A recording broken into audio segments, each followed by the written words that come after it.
अस्सलाम वालेकुम। हमने स्टार्ट किया हुआ है चैप्टर नंबर 7 और जो हमारा टॉपिक है वो है relationship between the motion of particles and temperature. आप देख सकते हो कि ये वाला हमारा टॉपिक है और जो बुक हम फॉलो कर रहे हैं वो जो न्यू बुक है नेशनल बुक फाउंडेशंस वालों की, उसको हम फॉलो कर रहे हैं। चैप्टर है जी हमारा 7 और जो टॉपिक है वो आज ये वाला है। बाकी टॉपिक्स जो हम कवर कर चुके हैं प्लाज्मा को भी, तो आप लोग अगर उनकी लेक्चर्स आपने देखना है तो आप प्ले लिस्ट में जाके देख सकते हो। अब है relationship between motion of particles और टेम्परेचर। पार्टिकल्स जो मूव कर रहे होते हैं और टेम्परेचर, उनका आपस में रिलेशन क्या होता है। टॉपिक को स्टार्ट करने से पहले हमें टॉपिक की ना पता होना चाहिए कि वो पूछ क्या रहा है। अब आपके पास क्या है, एक कोई भी चीज़ है और उसमें पार्टिकल्स ऐसे अरेंज हुए हुए हैं, ठीक है। पार्टिकल्स पड़े हुए हैं, लिक्विड है फॉर एग्जांपल, उसके पार्टिकल्स पड़े हुए हैं, ठीक। आपके पास क्या है, पानी है, पानी के पार्टिकल्स थोड़े खुले खुले होते हैं ना, लिक्विड है। अब आपने इसको क्या करना शुरू किया, हीट किया, या आप क्या दे रहे हो, इसको हीट दे रहे हो, तो आप पार्टिकल्स क्या करेंगे, ऐसे तेज़ी तेज़ी से मूव करने लग जाएंगे, ठीक है। बहुत तेज़ी से मूव, आप इसमें टकराएंगे और तेज़ी तेज़ी से मूव करने लग जाएंगे। क्यों? ये पार्टिकल्स जो मूव कर रहे हैं इनके पास कोई ना कोई तो एनर्जी है जो मूव कर रहे हैं। आप भी एनर्जी के बगैर कोई काम नहीं कर सकते, ठीक है। अगर आप खाना नहीं खाओगे आपको एनर्जी नहीं मिलेगी, आप चल भी नहीं सकते। तो इनके पास एनर्जी है, जो इनके पास एनर्जी होती है उसको आप बोलते हो काइनेटिक एनर्जी। जब मूव कर रहे हैं, मूवमेंट की वजह से जो एनर्जी आती है उसको काइनेटिक बोलते हैं। हाइट की वजह से जो आती है उसको क्या बोलते हैं, पोटेंशियल एनर्जी। तो मोशन की वजह से आपने पढ़ा था ना चैप्टर 6 में कि काइनेटिक एनर्जी होती है हाफ mv²। मोशन की वजह से आती है, वेलोसिटी की वजह से आती है।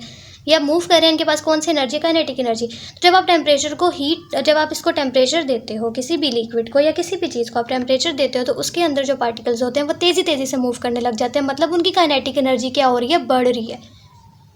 तो आपके टॉपिक में जो है वो है कि टेम्परेचर का रिलेशन और मोशन ऑफ पार्टिकल का रिलेशन क्या है। अब इसका एक और तरह से भी नाम आ सकता है, इनके दरमियान रिलेशन है। टेम्परेचर का, मोशन ऑफ पार्टिकल का क्या मतलब है, जब कोई चीज़ मूव कर रही है तो उसके पास क्या है, काइनेटिक एनर्जी। तो बेसिकली ये टॉपिक क्या है कि टेम्परेचर का रिलेशन क्या है काइनेटिक एनर्जी के साथ। ये इंपॉर्टेंट टॉपिक है और ये इस नेम से भी आ सकता है, ठीक है। मोशन ऑफ पार्टिकल्स मतलब काइनेटिक एनर्जी, मूव कर रहे हैं उनके पास काइनेटिक एनर्जी है। तो आपने देखा कि जब आप हीट करते हो तो क्या होता है, मॉलिक्यूल्स की क्या हो जाती है, काइनेटिक एनर्जी बढ़ जाती है। तो आपने ये रिलेशन देख लिया और अब हम इसको समझते हैं। सबसे पहले तो हमें टॉपिक का पता होना चाहिए ना, तो हमने देख लिया कि बेसिकली टॉपिक है क्या। सबसे पहले हमने हेडिंग दी हीटिंग इफेक्ट की। जब भी हम किसी मटेरियल को हीट करते हैं तो दो चीज़ें हो सकती हैं, या तो ये कि उनकी जो अट्रैक्टिव फोर्स के आपस में जो मॉलिक्यूल्स हैं उनके दरमियान की फोर्स वीक हो जाए, और जब वो वीक हो जाएगी ना तो वो आपस में जो जुड़े हुए हैं ये खुले खुले हो जाएंगे और फिर ये मेल्ट हो जाएंगे, ठीक है। या फिर खुले हो गए मतलब वो गैस बॉयल कर गए ना, बॉयल का मतलब गैस हो गई, ठीक है। तो अगर आपके पास क्या है, या तो क्या होगा, आप हीट दोगे तो क्या होगा, सबसे पहले आपके पास क्या होता है, सॉलिड्स, उसमें पार्टिकल्स जुड़े हुए होते हैं। इस सॉलिड क्या है, आइस। आप उसको हीट दोगे तो क्या होगा, वो मेल्ट हो जाएगी और पार्टिकल्स खुले खुले हो जाएंगे क्योंकि अट्रैक्टिव फोर्स वीक हो गई है। तो अब ये क्या बन गया, लिक्विड। लिक्विड में पार्टिकल्स खुले होते हैं। अब इस लिक्विड को भी और आप हीट करोगे तो फिर क्या होगा, ये इतने ज़्यादा आप इसमें खुले हो जाएंगे कि ये गैस बन जाएगी, ठीक है। तो इस तरह से हो सकता है कि आप जब किसी चीज़ को हीट करो तो उसके दरमियान जो फोर्स होती है, अट्रैक्टिव फोर्स, वो वीक हो जाती है।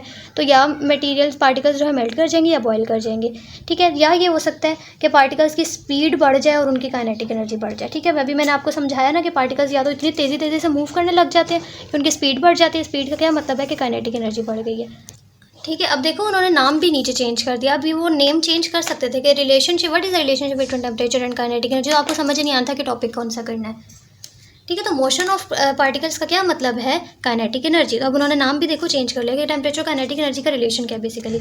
तो सबसे पहले आपने लिखा कि temperature is a measure of its hotness और कोल्डनेस एज अ टेम्परेचर जो होता है वो डायरेक्टली प्रोपोर्शनल है काइनेटिक एनर्जी के। आप टेम्परेचर बढ़ाओगे तो काइनेटिक एनर्जी बढ़ेगी, क्योंकि ये इसमें पार्टिकल्स हैं। आप इसका टेम्परेचर बढ़ाओगे, हीट करोगे तो क्या होगा, ये पार्टिकल्स तेज़ी तेज़ी से मूव करने लग जाएंगे। तेज़ी से मूव करने का क्या मतलब है, इसकी काइनेटिक एनर्जी बढ़ गई, ठीक है। तो जैसे आप टेम्परेचर बढ़ाओगे काइनेटिक एनर्जी भी बढ़ेगी। एक चीज़ को बढ़ाने से दूसरी बढ़ती है, कौन सा रिलेशन आ जाता है, डायरेक्ट। फिर आपने हेडिंग दी कि effects of heating on temperature. When we heat, जब हम हीट करते हैं तो स्पीड जो होती है पार्टिकल्स की बढ़ जाती है, तो टेम्परेचर भी क्या होगा, बढ़ जाएगा। कूलिंग इफेक्ट क्या है, अब हमने क्या कर दिया, या तो हम हीट करते हैं, दूसरा हम ये भी तो कर सकते हैं ना कि उसको ठंडा कर दें। जैसे एक पानी है उसको उठा के मैंने फ्रिज में रख दिया तो फिर क्या होगा कि वो बर्फ़ बन जाएगी, तो उसमें से हीट निकल जाएगी। तो when we remove heat from substance, जब हमने हीट निकालते हैं सब्सटेंस से, मतलब कैसे निकाल सकते हैं, हॉट वाटर को उठा के फ्रिज में रख देंगे तो पार्टिकल्स जब वो ठंडा हो रहा है ना तो पार्टिकल्स क्या हो जाएंगे, स्लो हो जाएंगे, ठीक है, आहिस्ता हो जाएंगे। गर्म करने से उनकी मूवमेंट जो होती है वो तेज़ हो जाती है, तेज़ी से मूव करते हैं, और जब ठंडा करने पे पार्टिकल्स स्लो डाउन हो जाते हैं, आहिस्ता हो जाते हैं। आहिस्ता हो रहे हैं तो उनकी काइनेटिक एनर्जी क्या हो रही है, कम हो रही है। आहिस्ता आहिस्ता काइनेटिक एनर्जी ख़त्म होती जाएगी, मतलब टेम्परेचर कम हो रहा है, ठीक है। काइनेटिक एनर्जी कम हो रही है तो टेम्परेचर भी क्या हो रहा है, कम हो रही है, क्योंकि इनका रिलेशन क्या है, डायरेक्ट रिलेशन है। टेम्परेचर बढ़ाओगे तो पार्टिकल्स भी तेज़ी से मूव करेंगे और काइनेटिक एनर्जी बढ़ेगी। टेम्परेचर कम करोगे तो kinetic particles Aahista Aahista move करेंगे तो काइनेटिक एनर्जी भी कम होगी। इसी तरह कंसेप्ट हमारे पास आया एब्सोल्यूट ज़ीरो का। अब ये क्या होता है, अब जब आप आहिस्ता आहिस्ता चीज़ को ठंडा करते रहोगे, पार्टिकल्स आहिस्ता आहिस्ता स्लो होते जाएंगे, स्लो होते जाएंगे। अब बिल्कुल बर्फ़ बन गया तो उसमें पार्टिकल्स क्या हैं, रुक चुके हैं, मूव कर ही नहीं रहे, ठीक है। When we keep removing the heat, जब भी हम हीट निकालते जाएंगे, फ्रिज में रख के हीट निकलती जा रही है उसमें से, गर्म पानी से हीट, तो क्योंकि ठंडा हो गया ना, हीट निकल रही है from the substance, it's particle will keep on slowing down. इसके पार्टिकल्स क्या हो रहे हैं, आहिस्ता आहिस्ता ठंडे होते जा रहे हैं। एंड रीच अ पॉइंट, और एक ऐसे पॉइंट पे आ जाएंगे जब वो मूव करेंगे नहीं, जब बर्फ़ बन जाएगी तो वो मूव करेंगे नहीं, हैव नो लॉन्गर मूव। तो हमारे पास जब वो मूव नहीं करेंगे तो काइनेटिक एनर्जी उस पॉइंट पे क्या हो गई है, ज़ीरो, और no kinetic energy, kinetic energy है ही नहीं। आप पानी को ठंडा करते हो, गर्म पानी को आहिस्ता आहिस्ता, तो उसमें पार्टिकल्स क्या होते हैं, स्लो होना शुरू हो जाते हैं, मूव नहीं करते, और एक पॉइंट आएगा कि वो बिल्कुल भी मूव नहीं करेंगे और उनकी काइनेटिक एनर्जी क्या हो जाएगी, ज़ीरो। ये तब होगा जब वो बर्फ़ बन चुकी होगी, ठीक है। जब वो मूव नहीं कर रहे, उनके पास काइनेटिक एनर्जी नहीं है, इस पॉइंट पे, स्टेज पे आके they do not collide with each other, वो एक दूसरे से टकराएंगे भी नहीं, ठीक है, क्योंकि वो आहिस्ता आहिस्ता स्लो हो रहे हैं। एंड थस पोटेंशियल एनर्जी, उनका जो ये है प्रेशर, वो ज़ीरो हो जाएगा। ये टेम्परेचर जिस पे वो फ्रीज़ हो चुका है और जिस पे वो पार्टिकल्स मूव नहीं कर रहे, काइनेटिक एनर्जी ज़ीरो हो गई है, प्रेशर भी ज़ीरो हो गया, सब ज़ीरो हो गया, पार्टिकल्स रेस्ट पे आ गए हैं, उसको हम बोलते हैं एब्सोल्यूट ज़ीरो। उस टेम्परेचर को क्या बोलते हैं, एब्सोल्यूट ज़ीरो। तो हम इसकी डेफिनेशन कैसे लिख सकते हैं कि absolute zero is the lowest possible temperature of substance. ये सब्सटेंस का सबसे कम टेम्परेचर है, वो पॉसिबल लोवेस्ट टेम्परेचर है जिस पे पार्टिकल्स जो होती है उसकी कम से कम काइनेटिक एनर्जी होती है या फिर ज़ीरो होती है। अब ये टेम्परेचर केल्विन पे अलग होगा और सेल्सियस के स्केल पे अलग होगा। अगर हम इसको केल्विन में देखते हैं तो वो 0 केल्विन होता है टेम्परेचर, सेल्सियस के स्केल पे देखते हैं तो माइनस में चला जाता है, ठीक है। बर्फ़ जब कोई चीज़ बन जाती है ना तो माइनस टेम्परेचर चला जाता है, तभी बर्फ़बारी होती है ना जो टेम्परेचर नेगेटिव चला जाता है।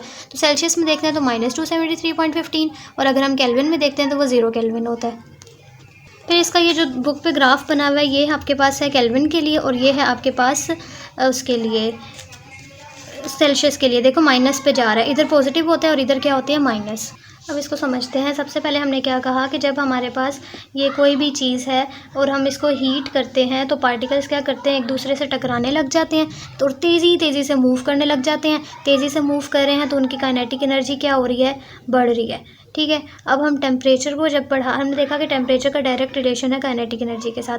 जब हम टेम्परेचर को बढ़ाते हैं तो पार्टिकल्स तेज़ी से मूव करने लग जाते हैं, एक दूसरे के साथ टकराते रहते हैं और उनकी काइनेटिक एनर्जी क्या हो जाती है, बढ़ जाती है। कोई चीज़ तेज़ी से मूव करिए, इधर उधर मूव करिए तो उसकी काइनेटिक एनर्जी क्या है, ज़्यादा है, ठीक है। इसी तरह जब हम चीज़ को क्या करते हैं, ठंडा करते हैं, इसी चीज़ को जब मैं क्या करूँगी, ठंडा करूँगी। ये गर्म पानी है, इसको मैंने उठा के क्या कर दिया, फ्रिज में रख दिया। ये मेरे पास क्या है, फ्रिज, ठीक है। मैंने इसमें उठा के रख दिया इस पानी को। अब जब मैंने इसको उठा के पानी में रखा फिर ये क्या होगा, ठंडा। ठंडा क्यों हो रहा है, क्योंकि इसमें से जो हीट थी ना इस पार्टिकल्स के पास वो बाहर निकलती जा रही है, ठीक है। जब हीट निकल जाएगी तो पार्टिकल्स क्या हो जाएंगे, आहिस्ता आहिस्ता रुक जाएंगे। पहले तेज़ी से इधर उधर मूव कर रहे थे, अब क्या करेंगे, आहिस्ता आहिस्ता मूव करेंगे। फ्रिज क्या है, उसका टेम्परेचर क्या है, कम, तो टेम्परेचर डायरेक्टली प्रोपोर्शनल होता है ना काइनेटिक एनर्जी के। जब आपके पास टेम्परेचर कम कर रहे हो तो पार्टिकल्स जो है वो तेज़ी से मूव नहीं करते, आहिस्ता आहिस्ता अपने आप को स्लो कर रहे हैं, तो काइनेटिक एनर्जी क्या हो रही है, कम, ठीक है। अब ऐसा पॉइंट आएगा कि ये बिल्कुल बर्फ़ बन चुकी होगी, ठीक है। पानी को फ्रिज में रखा हुआ ना, ये बर्फ़ बन जाएगी तो वो पॉइंट ऐसा होगा जिसमें आपके पास टेम्परेचर बिल्कुल कम हो जाएगा और काइनेटिक एनर्जी क्या हो जाएगी, 0।